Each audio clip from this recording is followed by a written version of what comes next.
Welcome to Erika's Best, where I will bring you the best of the best and more. Well, today I've been working with apples. I made some apple jelly, some apple scrap jelly, and I froze some apples to make smoothies and some apples to make desserts. And so this is some of what I had left, and I decided I would use this to make an apple scrap apple cider vinegar. So what you're going to do is you're going to take your apple scraps and you're going to fill it, like this is about 3/4 of the way to the top, and then you're going to fill this with filtered water, and you're going to fill it all the way to the top. You want your apples to be covered completely with the apples, so you need to use something to make sure that the apples are completely submerged in the water. And so I have this little tool that's a canning tool, just to help to release all of the air. You don't want any kind of air pockets where there's no water flowing through the apple scraps. And then you're going to put some more in just to cover it all the way up. Now, to ensure your before I get there, you're also going to add in, for this size jar, I'm going to add in 2 tablespoons or 2.5 tablespoons. Oh, excuse me. That was 1 tablespoon.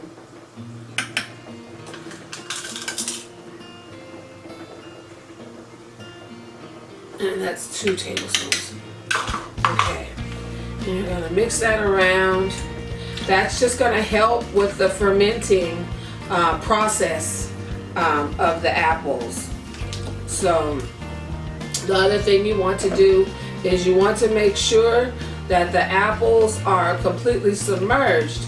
And they do sell weights for you to put in your jars to hold everything down.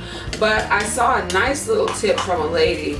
She took a Ziploc bag and filled it with water.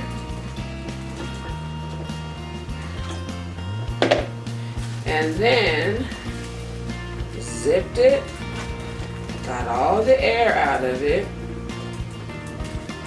and then put it in. Now I think I might have too much water in mine for that, so let me pour some of this water out.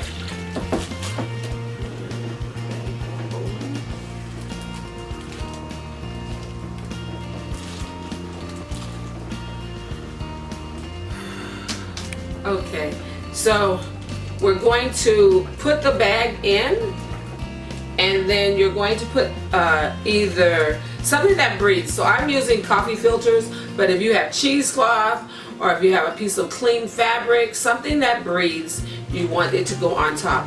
And also, I don't think I said what those 2 tablespoons I put in here. It's sugar. 2 tablespoons of sugar. That's what's going to help the fermenting process in your apple cider vinegar. So you want 2 to 3 tablespoons, depending on how much you're making. 2 to 3 tablespoons. If you're making a quart jar, you can probably put that down to 1 tablespoon of sugar. But this is almost a half gallon size jar. It's a little bit smaller than a half gallon size. So that's why I put 2 tablespoons of the apple cider. 2 tablespoons of the sugar. So once you have your sugar in here, you have your apple scraps, you have your filtered water, then you are going to allow this to ferment for 30 days. Now once the 30-day period is over, and like I don't know if I said this or not, I'm sorry, every day for the first week and a half, 2 weeks, you're going to open this up, take your water bag out, mix it around, make sure that everything is fermenting nice and evenly. So then after about 30 days, you should be able to strain all of your apple scraps out, put your vinegar back in the jar, and let it continue fermenting without the apple scraps for another 2 weeks. At the end of those 2 weeks, you should have a nice apple cider vinegar with the mother at the bottom. If you want to let it go longer, you can, but at that point you need to put it in a dark, cool environment.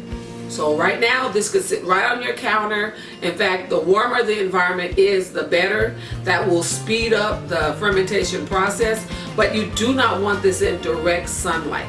So sitting on your counter in the kitchen is a perfect place if you have space. Or if you have a kitchen rack, like I have a kitchen rack, you can put it on the rack and let it stay there. But it needs to be accessible so that you can get to it every day and stir it for at least, like I said, the first 2 weeks. You also want to put the date on the top just so you don't forget. I remember the first time that I made the apple cider vinegar, I forgot to put the date on top. And after the first few days and then weeks, I kind of forgot when my 30-day period was up. And so anywho, you don't want that to happen. So you put the date on top, then you'll be able to know, or a sticky on the side, then you'll be able to know what date you started the process so that you'll know how long your apple cider vinegar has been brewing and when it's time to strain out the apple scraps and then put it back in the jar to continue fermenting those last 2 weeks. So thanks for watching. Please remember to subscribe and hit that notification bell so that you can be notified every time I upload a new video. Thanks for watching, and God bless you. Have a blessed week. Bye for now.